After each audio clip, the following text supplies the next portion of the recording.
Kia ora, good evening. Welcome to Central News for Wednesday, the 27th of August 2014. I'm Anne-Marie Case-Miller. Māori King Tuheitia Pāki remains in hospital but has not suffered a heart attack as was initially thought.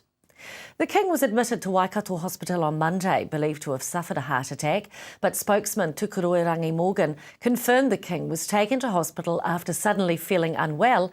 However, his symptoms were found to be consistent with diabetes, which he suffers from.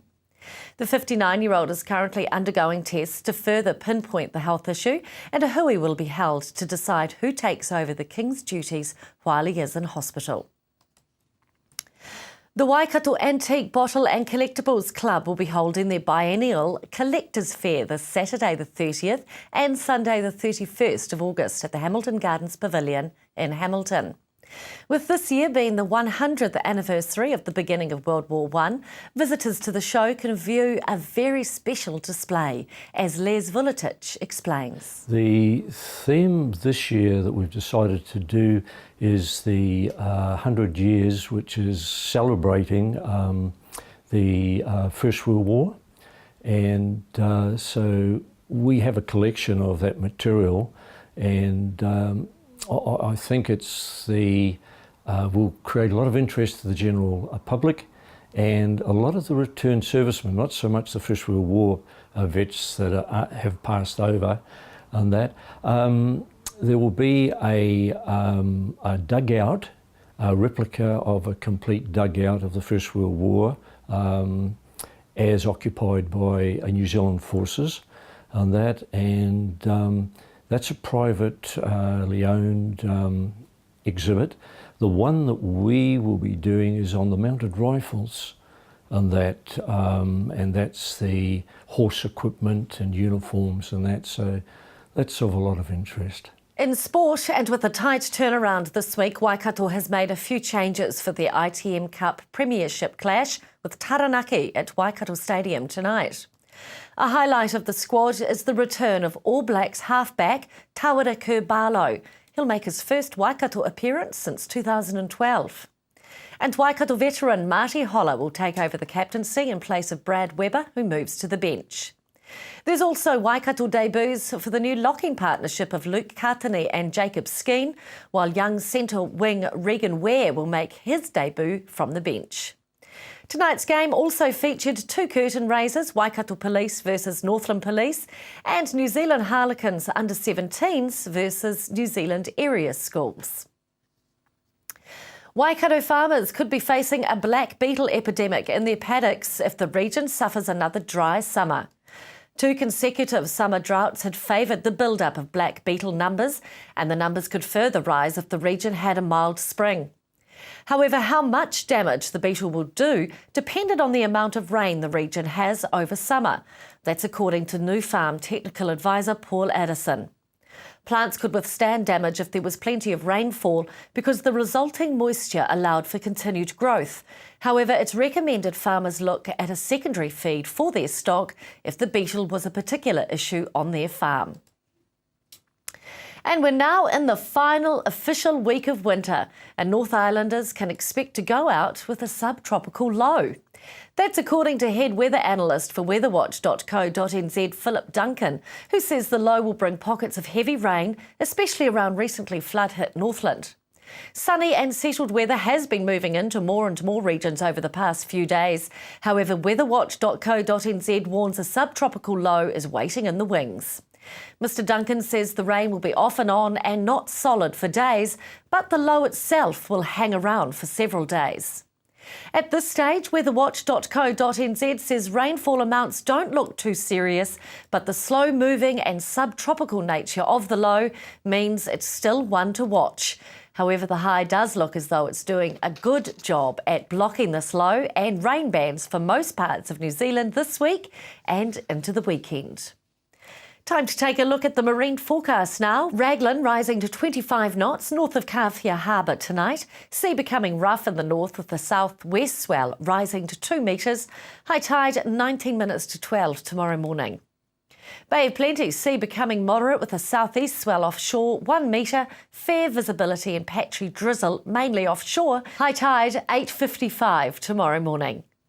Still to come on Central News, we speak with Anna Stretton about New Zealand Fashion Week, catch up with the Tauranga Harbour Master and speak with Julie King from Love Soup.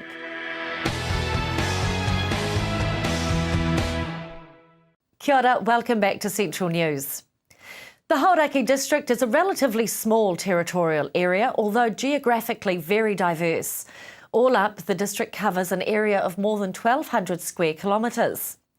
Amanda met the long-time mayor of the Hauraki district, John Tregidga, and finds out about his little slice of the Greater Waikato region.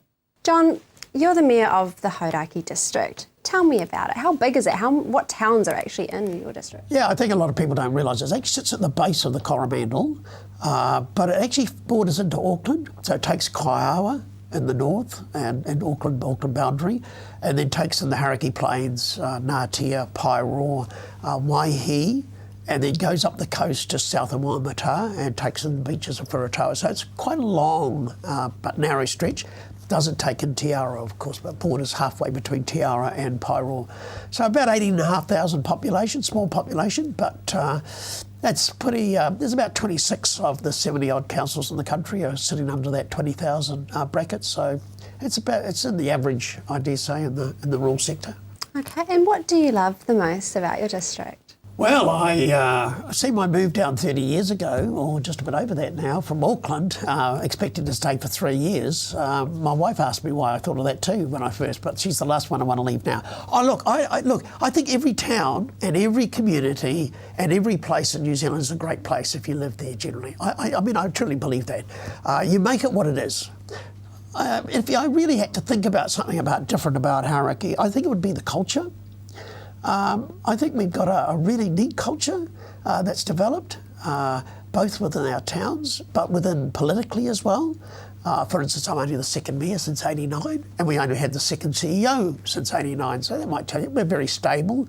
We have very little change politically, and we've developed a culture, I think, and the community has. For instance, Paeroa, for instance, won the 2012 Community of the Year Award. And that was pretty significant. And its position. It is fairly close to the great beaches of the Coromandel, but it's also close to reasonably shopping in Hamilton and Auckland. Yeah, it's a central location. So why should somebody move there? What are the attractive qualities? I think it's interesting how many people are moving down onto the Coromandel, from the Coromandel particularly into the Hauraki. Affordability would have to be one of those up there. It has all the main services.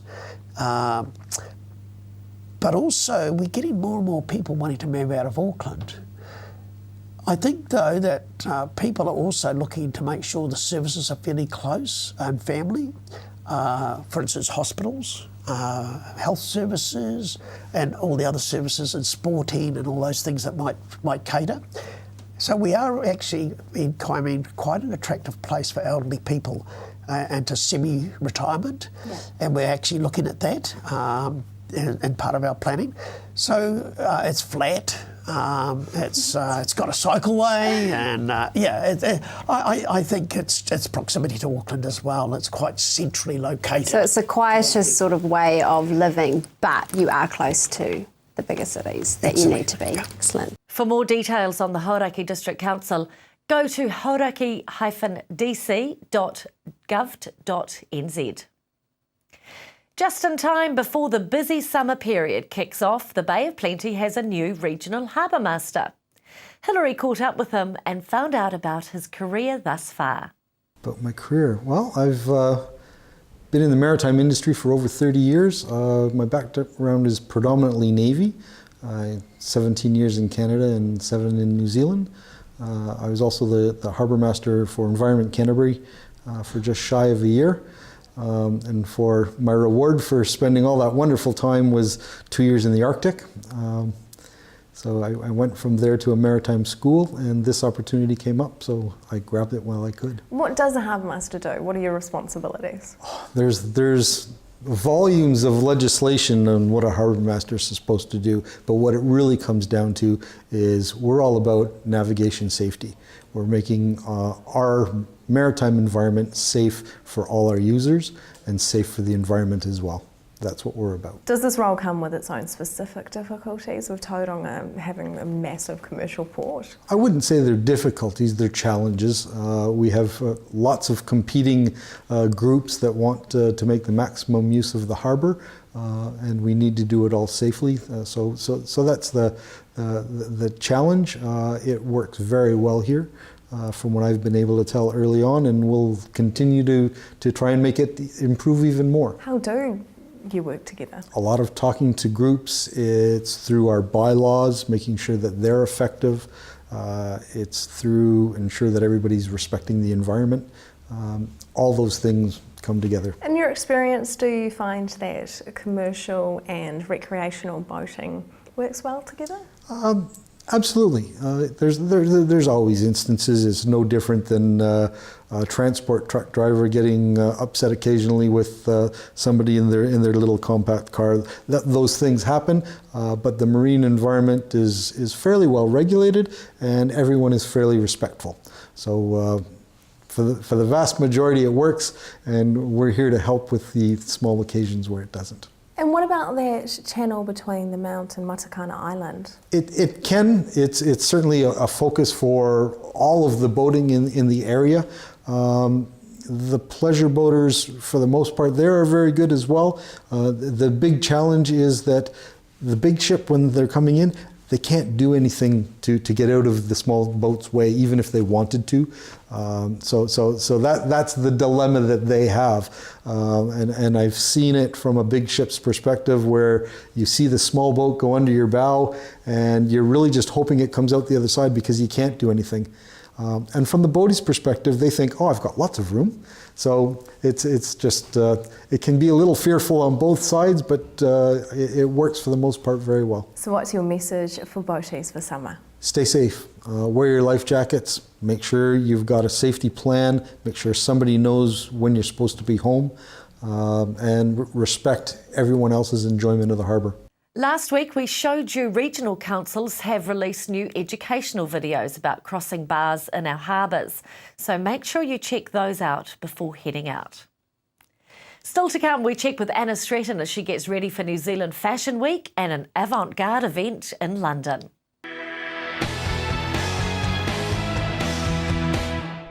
Kia ora, welcome back to Central News. Splendours of the Commonwealth 2014 is the opening event for London Fashion Week, and fashion designer Anna Stretton is one of 5 international designers selected to showcase her collection. She caught up with me recently and explained more about the event and what she will be showcasing.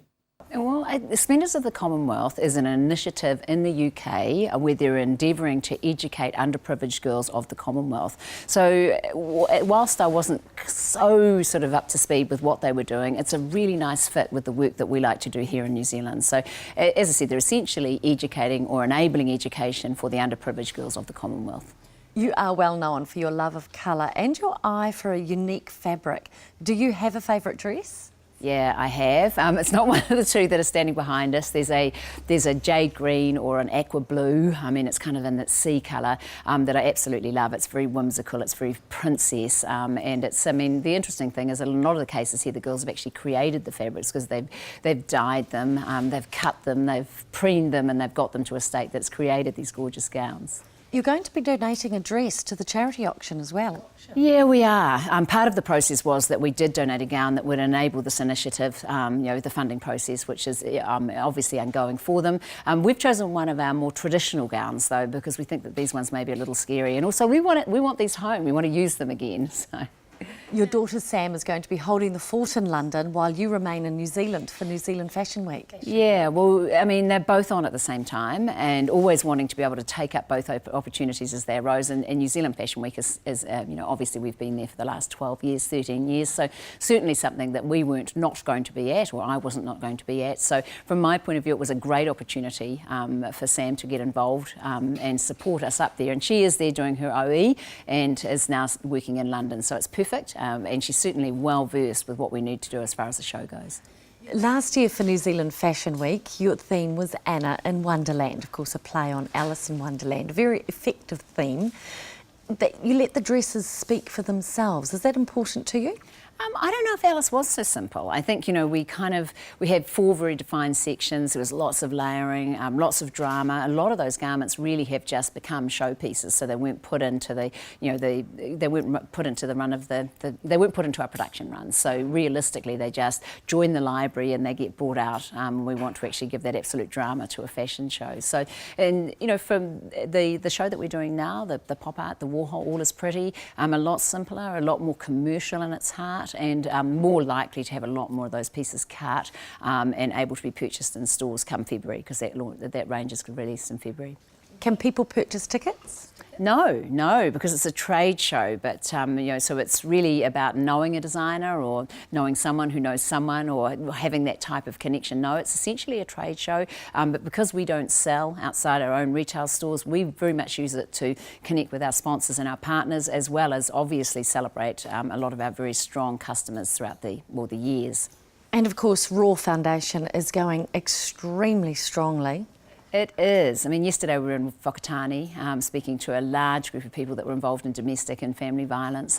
It's incredibly exciting. You'll have to stop me speaking if you keep asking questions like that. But we're now in Christchurch, we're also in Tauranga, and Hamilton has got 60 women on the pilot, so very, very exciting. I understand you've got girls graduating from a course at Wintec already. One of them's about to graduate from her certification course, and we've got 5 of them have just started a foundation course, and then next year they'll start their degree courses or their degrees and diplomas. So you've also got a lot going through Literacy Waikato as well. You were always going to go nationwide. Hamilton was your pilot scheme, but did you think it was going to happen so quickly? Yeah, absolutely. I mean, I've applied a business model to it. I mean, and realistically, if we set up a retail store in one area, once we get that operating and working, we look for the next area to replicate that. So it's a simple enough model. So it's simply attracting women like myself to walk alongside women that have come from domestic or family violence environments. So once you get the model working, there's no reason as to why you can't actually take that out and start to replicate that in different areas. And especially there's a lot of areas that have a very real need for this model. For more details on the Raw Foundation, go to raw.org.nz. Still to come, we check the weather at your place, and up next, find out more about Love Soup. That's next on Central News. Kia ora, welcome back to Central News. Earlier this week, Julie King spoke to Amanda about Love Soup, which is an organisation helping the needy in Tokoroa. Tonight, Julie talks more about the advantages of creating strong relationships with other community organisations. Julie, tell us about your connections with other community groups in Tokoroa. It's very important to us that we are connected with the other organisations.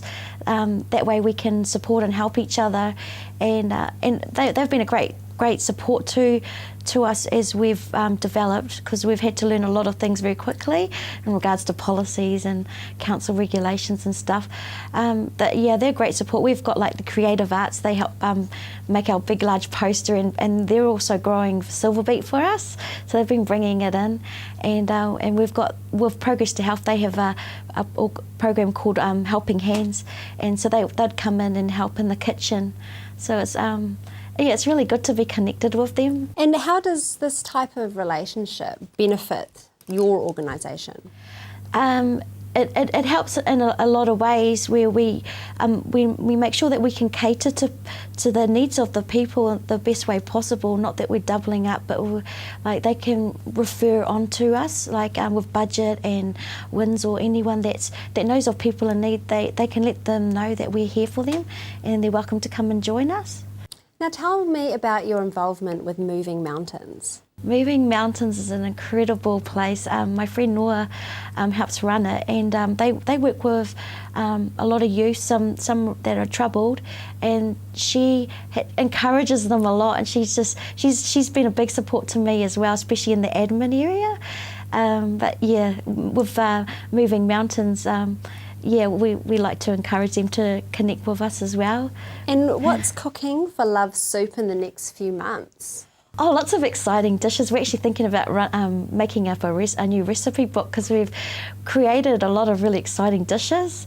We don't really usually go by recipe books, but I think our cooks, they just seem to know a lot on how to make some amazing dishes. We've got workshops coming up next month, which we're very excited about, and learning. We can teach our guests how to cook on a budget, make cleaning products and all sorts of other stuff. So, when it comes to cooking, it's neat to be able to create some new dishes each time. And where can we find Love Soup in Tokoroa? Love Soup's at the Tokoroa East Bowling Club, State Highway 1, same entry as the event centre. We in the same car park, we're next to the netball courts. And also, I understand you've got Koha Shed. Tell me about that really quickly. Oh, the Koha Shed is something that was founded by Megan and Sharon in down south. We've helped set them up around New Zealand, and the Koha Shed is basically a place where people can donate clothing and goods, anything that they no longer need but can be of use to somebody else, with blankets and stuff, which is good for winter. It's all freely given and freely taken. It's great. For more details, visit lovesoup.co.nz. Time to take a look at the weather now. Hamilton, high cloud increasing with a chance of a late shower. Easterlies expected with a high of 14 degrees and a low of 4. Taking a look around the region, Pāroa your high 14, low of 7. Matamata 12 your high with a low of 8. Tawamutu 14 your high with a low of 4 and Tokoroa 12 with a low of 3. Heading across the Kaimai Ranges to Tauranga, where a cloudy day is expected, light winds and a high of 14 degrees with a low of 7 overnight. And around the bay, Te Puke is expecting a high of 13 degrees with a low of 6. And that's Central News for today, Wednesday the 27th of August 2014. Thank you for joining me. Make sure you join our Facebook page. Let us know of news in your community. I'm Anne-Marie Case-Miller. Ka kite anō.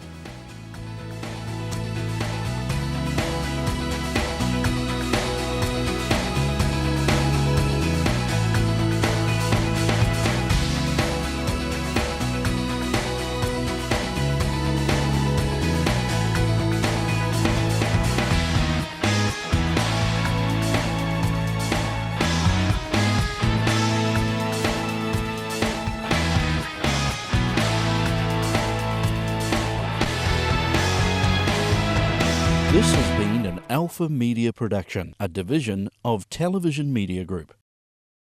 Supporting local content so you can see more of New Zealand on air.